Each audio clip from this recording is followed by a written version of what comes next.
চলো আজকে বানানো যাক ব্রেড পুডিং। কয়েকদিন আগে মিল্ক দিয়ে বানিয়েছিলাম, যেটা খেতে বেশ ভালোই হয়েছিল। তো আজকে প্রথমে ক্যারামেলটাকে আমি তৈরি করে ঠান্ডা করে নিয়েছিলাম। এরপর কয়েকটা ব্রেডকে ছোট ছোট করে টুকরো করে নিতে হবে। এবারে যেটা করব, এই ব্রেডগুলোকে আমি 5 মিনিটের জন্য আমি দুধ দিয়ে ভিজিয়ে রাখবো। আর সেই ফাঁকে নিয়ে নিয়েছি 3টে ডিম আর 1 কাপ চিনি।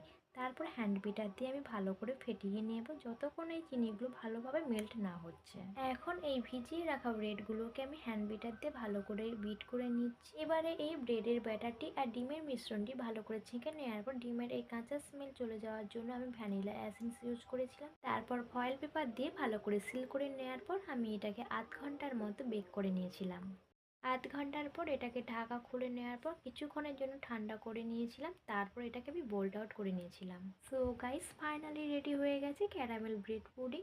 তো এটা কতটা পরিমাণে পারফেক্ট হয়েছে, এরপরে এটাকে আমি ভালো করে কাটিং করে নিয়েছিলাম। তো আজকের ভিডিওটি এখানেই শেষ করলাম। দেখা হচ্ছে নেক্সট ভিডিওতে।